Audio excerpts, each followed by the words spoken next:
স্বামী নারায়ণ মন্দির। কলকাতার খুব কাছেই এই স্বামী নারায়ণ মন্দির। দক্ষিণ 24 পরগনায় রয়েছে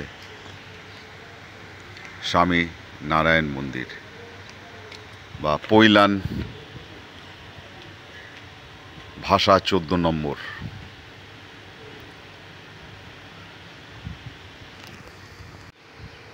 এই মন্দিরে আসতে গেলে ধর্মতলা বা স্প্ল্যানেড থেকে বহু বাস রয়েছে, বা যে কোনো রাস্তায় আপনি টালি লেগেও আসতে পারেন।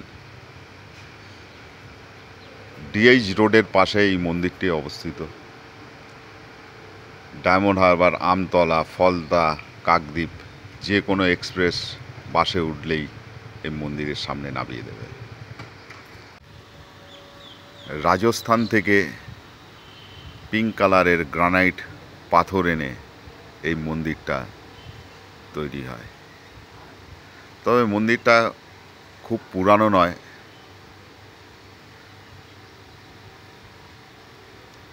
তবে দেখতে খুব সুন্দর, পরিবেশটাও অসাধারণ।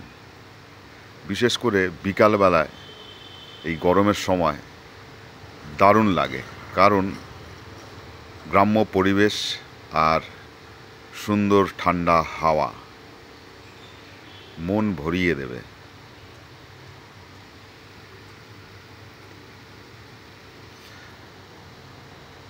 মন্দির রোজই খোলা থাকে।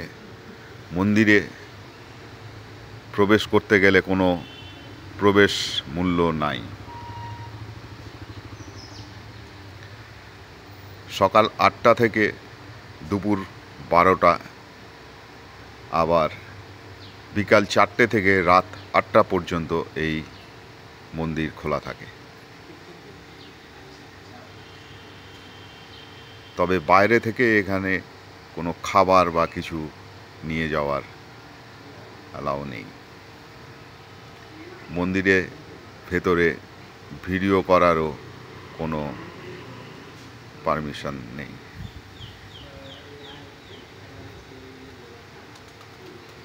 সাধারণত দেখেছেন দিনের বেলায় অনেক ভিডিও, কিন্তু এই রাতে সন্ধ্যের পর এইরকম একটা সুন্দর লাইটিংয়ে ভরা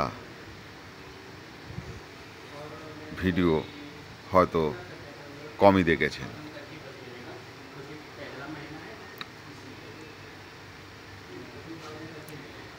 দিনের বেলায় মন্দিরের কালার থাকে একরকম, আবার রাতে লাইট পড়লেই আরও ঝলমলে হয়ে যায়। শনি রবিবার খুবই ভিড় হয়, বা যে কোনো গভর্নমেন্ট হলিডেতে প্রচুর ভিড় হয়।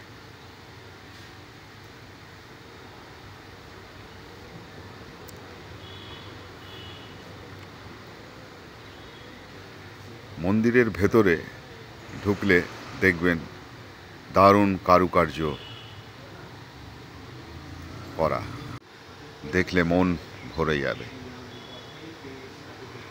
যেহেতু মন্দিরের ভেতরে ভিডিও করতে দেয় না, তাই বাইরে থেকেই ভিডিওটা করলাম।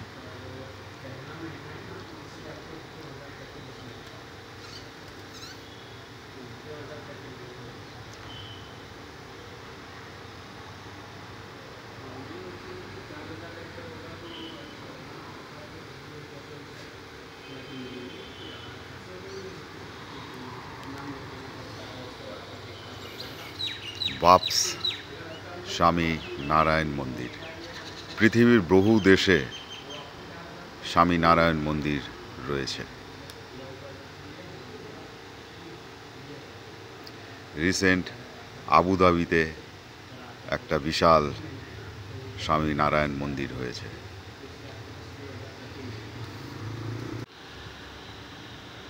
নিজের গাড়ি নিয়েও, 4 চাকা 2 চাকা নিয়েও আসতে পারেন, বড় বাস নিয়েও ফ্যামিলি ট্যুর করতে পারেন। কার পার্কিংয়ের বিশাল জায়গা আছে, এবং ক্যান্টিনও রয়েছে, সেখানে শুধু ভেজ খাবার পাওয়া যায়। বাচ্চাদের ছোট পার্কও রয়েছে, যেখানে বাচ্চারা খেলাধুলা করে। কলকাতার পাশেই এত সুন্দর একটা মন্দির রয়েছে, না এলে বুঝবেন না।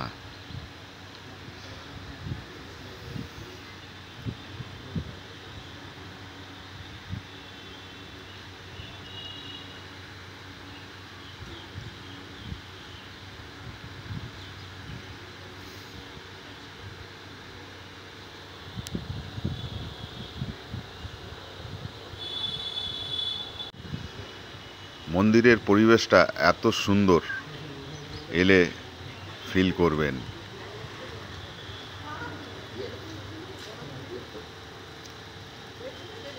সাদা মার্বেলের তৈরি এই মূর্তিটি দেখতে অসাধারণ।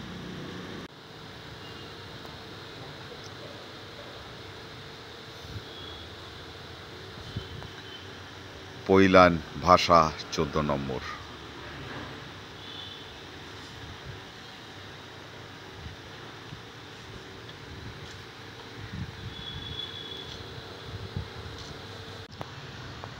এই গরমে যদি একটু হাওয়া খেতে চান, পরিবেশটা ভালো লাগাতে চান, তাহলে চলে আসুন পৈলান 14 নম্বরে স্বামী নারায়ণ মন্দিরে। বিকালে বা সন্ধ্যের সময় দারুণ হাওয়া।